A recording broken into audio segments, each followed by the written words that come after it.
BSc third year के ecology के lectures में हमने पिछले लेक्चर में बायोजियोकेमिकल साइकिल्स को डिस्कस किया था कि बायोजियोकेमिकल साइकिल क्या होती है, और इसमें हमने मुख्य रूप से दो साइकिल्स को डिस्कस किया था। पहली साइकिल हमने कार्बन की और दूसरी ऑक्सीजन को स्टडी किया था। आज के इस लेक्चर में हम लोग दो और साइकिल्स को डिस्कस करेंगे, पहली नाइट्रोजन साइकिल और दूसरी फॉस्फोरस साइकिल। इसमें से जो नाइट्रोजन साइकिल है वो मुख्य रूप से गैसियस साइकिल हम इसको कह सकते हैं, और जो या गैसीय चक्रण कह सकते हैं, और जो फॉस्फोरस वाली है वो सेडिमेंट्री साइकिल का एग्जाम्पल है। जो नाइट्रोजन है, पृथ्वी पर जीवन को बनाए रखने के लिए हमें पता है कि नाइट्रोजन बहुत इम्पॉर्टेंट है, क्योंकि ये जो प्रोटीन्स हैं और अमीनो एसिड्स का सबसे इम्पॉर्टेंट जो पार्ट होता है वो नाइट्रोजन होता है। एटमॉस्फेयर में जो अगर हम लोग इसको देखें तो वायुमंडल में नाइट्रोजन करीब 79% तक पाया जाता है, लेकिन जो प्लांट्स हैं इसके गैसियस फॉर्म में सीधे इसको यूज़ नहीं कर सकते हैं। नेचर में कुछ ब्लू ग्रीन एल्गी और कुछ साइनोबैक्टीरिया और कुछ बैक्टीरिया ही ऐसे ऑर्गेनिजम्स होते हैं जो एटमॉस्फेयर से नाइट्रोजन को डायरेक्टली यूज़ कर सकते हैं।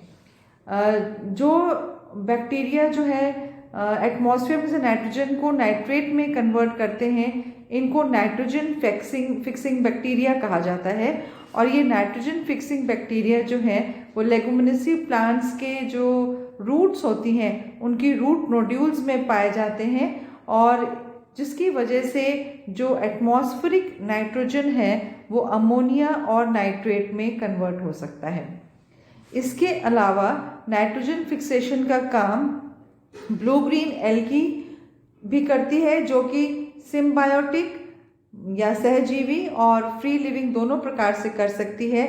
जैसे इसके अलावा कुछ जो बैक्टीरिया हैं फ्री लिविंग बैक्टीरिया, जैसे एजिटोबैक्टर है या क्लोस्ट्रीडियम है, ये भी ये भी नाइट्रोजन फिक्सेशन का काम कर सकते हैं। ब्लू ग्रीन एल्गी में जैसे एनाबिना है या नॉस्टॉक है, ये मेन एग्जाम्पल्स हैं जो नाइट्रोजन फिक्सेशन का काम करते हैं। ये सिम्बायोटिक एसोसिएशन में पाए जा सकते हैं, जैसे साइकस के रूट्स में पाए जाते हैं। आप लोगों ने ऑलरेडी ये पढ़ा ही हुआ है। तो ये नाइट्रोजन को जब एटमॉस्फेरिक नाइट्रोजन को फिक्स करने का कार्य करते हैं, और इसके द्वारा जो एटमॉस्फेरिक नाइट्रोजन होता है उसको ये नाइट्रेट्स के रूप में फिक्स कर देते हैं। तो इस प्रकार से ये जो एटमॉस्फेयर का नाइट्रोजन है वो फिक्स हो जाता है, और ये प्लांट्स जो है इसको एब्जॉर्ब कर सकते हैं। इसी तरह से नाइट्रोजन साइकिल का जो भाग होता है जिसमें प्रोटीन का डिकम्पोजिशन होता है, जब इसका प्रोटीन को डिकम्पोज होता है उस समय में डिकम्पोजिशन के प्रोसेस में अमोनिया को रिलीज होता है, और इस प्रोसेस को अमोनिफिकेशन कहते हैं। और कुछ बैसिलस बैक्टीरिया जो हैं और कुछ एक्टिनोमाइसीट्स के फंजाई जो होते हैं इस कार्य को संपन्न करते हैं, जिस प्रोसेस को अम्योनिफिकेशन कहते हैं। इसमें जो प्लांट और एनिमल्स हैं, मृत होते हैं, उनको डिकम्पोजिशन के द्वारा उनका जो प्रोटीन होता है उसका विघटन के द्वारा अमोनिया रिलीज हो जाता है। अब नेक्स्ट स्टेप में जो अमोनिया है उसका जब ऑक्सीकरण या उसका ऑक्सीजनेशन होता है, जिसके द्वारा नाइट्रेट का निर्माण होता है, और इस प्रोसेस को नाइट्रिफिकेशन भी कहा जाता है या नाइट्रिफिकेशन कहते हैं। इस प्रक्रिया में भी जो जीवाणु जो हैं वो वही जीवाणु इस कार्य को करते हैं जो कि ऑक्सीजन की उपस्थिति में क्रियाशील होते हैं। इसके भी दो प्रोसेस होते हैं। पहले प्रोसेस में NO2 का निर्माण होता है और दूसरे प्रोसेस में NO2 से NO3 का निर्माण होता है। तो इस प्रोसेस को नाइट्रिफिकेशन कहा जाता है। इसके अलावा कुछ वायुमंडल में जब नाइट्रोजन जो है वो वापस रिलीज करने के लिए भी कुछ बैक्टीरिया पाए जाते हैं, जो कि जिनको हम लोग डीनाइट्रीफाइंग बैक्टीरिया कहते हैं। और ये बैक्टीरिया जो हैं सॉइल में उपस्थित नाइट्रेट, नाइट्राइट्स और अमोनियम के कंपाउंड्स को अपघटित करके और नाइट्रोजन को मुक्त करते हैं, और इस प्रकार से जो ये एक साइकिल है नाइट्रोजन का, ये एटमॉस्फेयर में बना रहता है। ह्यूमन एक्टिविटीज़ जो है वो नाइट्रोजन साइकिल को काफ़ी प्रभावित करती हैं। जैसे कुछ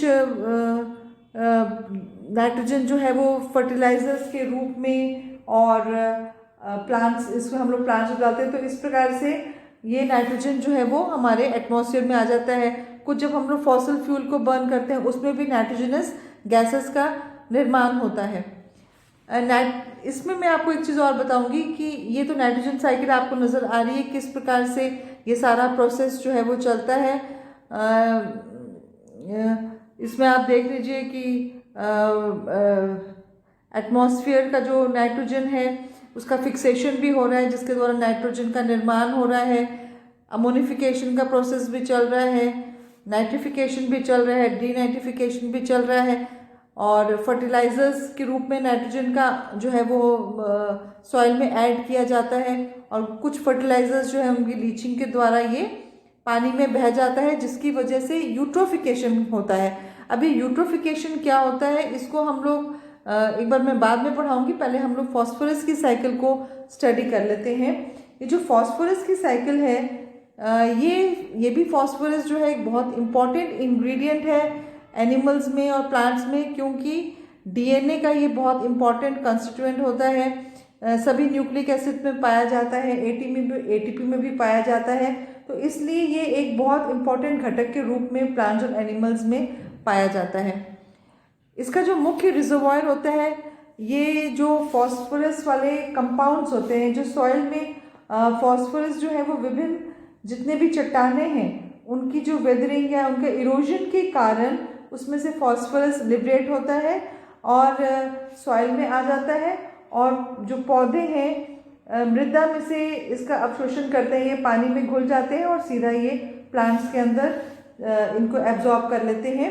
इसके बाद ये जो फॉस्फोरस होता है ये पौधों से जंतुओं के शरीर में हो जाता है, और उसके बाद इस प्रकार से अलग ट्रॉफिक लेवल्स तक पहुंच जाता है।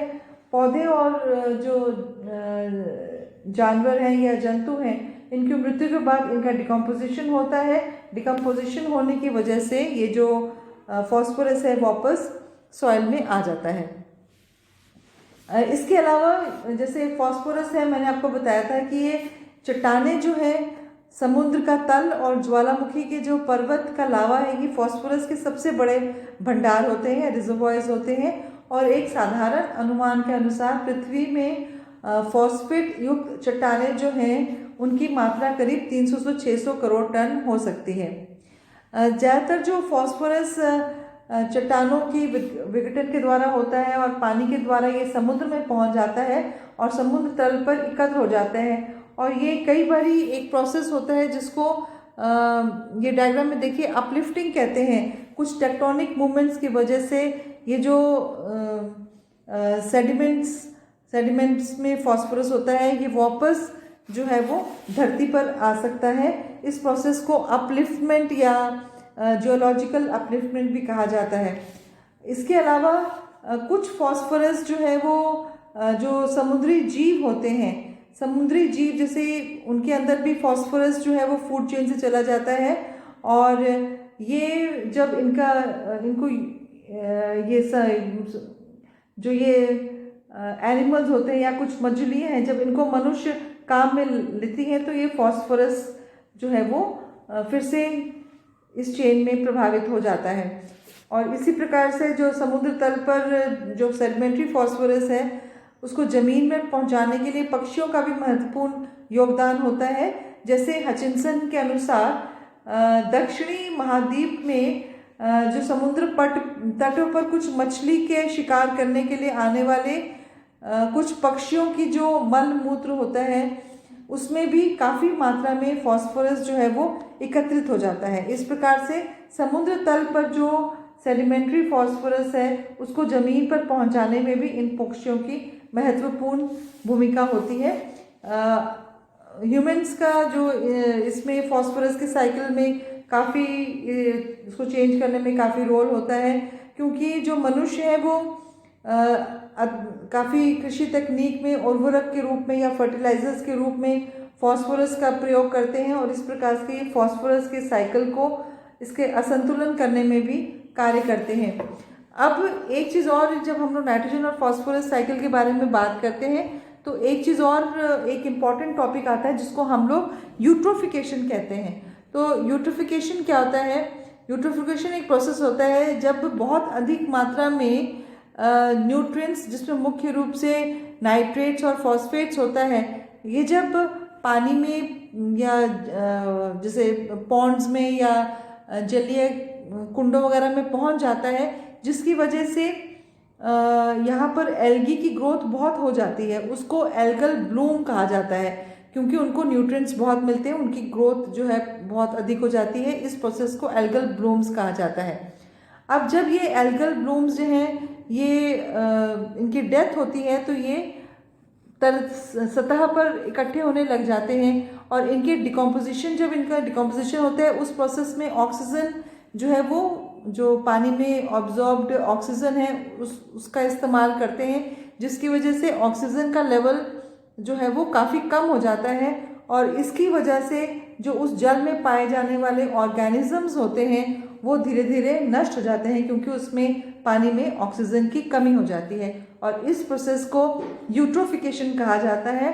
ये भी एक बहुत इम्पॉर्टेंट टॉपिक है। तो आज के प्रोसेस में हमने नाइट्रोजन साइकिल और फॉस्फोरस साइकिल का अध्ययन किया है। इसी के साथ ही आपका ये बायोजियोकेमिकल साइकिल्स वाला टॉपिक समाप्त होता है। Thank you.